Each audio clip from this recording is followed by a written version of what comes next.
I'm not used to be the second speaker, but never mind, I'll forgive you. Thank you.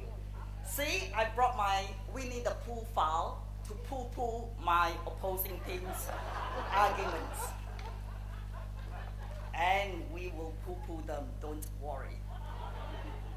Ladies and gentlemen, have I got that right? Yeah? Yeah?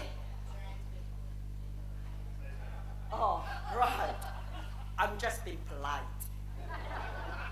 Today, you are going to be persuaded by my fellow team members and I, who are arguing the negative of we don't want marriage anyway. That, I'm told by my mate Daniel Smith, the organizer, means that we are arguing that we want marriage. Trust Daniel to come up with such a difficult double negative. No wonder they call him the double adapter.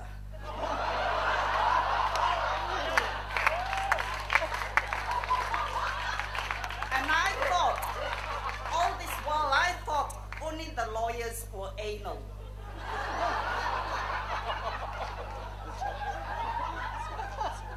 Let me introduce myself and my official team members, ladies and gentlemen, transgender and queer and lesbians and poofters.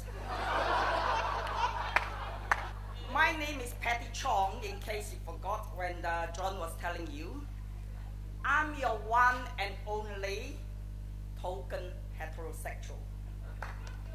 Brian Gregg, former Australian Democrat Senator and now GAYinWA Communications Manager, is going to communicate all right. Lisa Baker, Maylands MLA, and if you see a photograph of Lisa and I at the Fiona Institute Child Health in the social pages this week, don't assume that we are going out.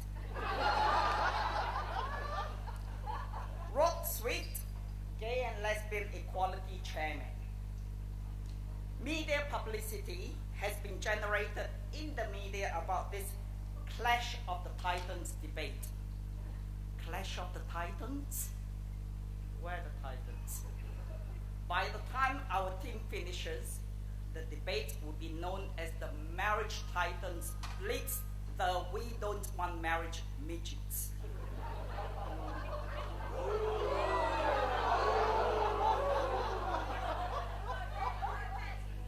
Inside Cover, those who read Inside Cover, reported sometime this week that I, Patti Chong, am the unofficial gay icon in Perth. That word, unofficial, de facto, or such similar meanings, mean not having the official authority or sanction, lacking in legal mandate, or lacking in legal recognition and acceptance.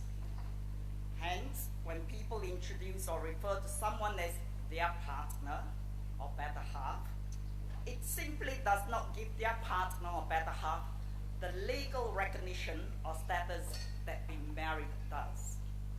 So my friends, I've come dressed in my finest leather today to be the lawfully wedded gay icon in Perth.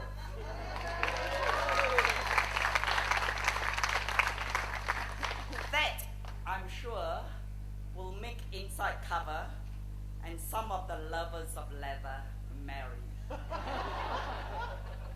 My team members, Lisa, Brian, Rod, and I, are very committed to and believe in everyone's right to marriage, whether it is gay or heterosexual marriages. We will seek to persuade you that marriage is a universal right which should be available to everyone.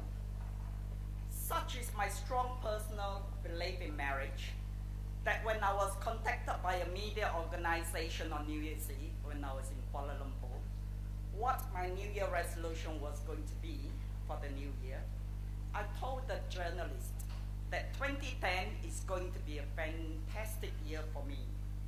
I want to be married, but I have to find a man first. Why, you might ask, am I so supportive of marriage? That's because I can have many friends, but I can only have one husband. So given my conviction about the good that marriage is, don't be surprised if I get hitched by the end of this debate with some luck. What is marriage, you might ask? Is it just a piece of paper with all the trappings of the wedding celebrations, leaving one broke and hungover after all your guests have drunk your finest French champagne? Or is it more than just a piece of paper that is your passport to true equality? Or is it your passport to misery and suffering? I saw a card after my team members and I met to thresh out our thoughts. And it says, "Let gays marry so they can suffer like everyone else."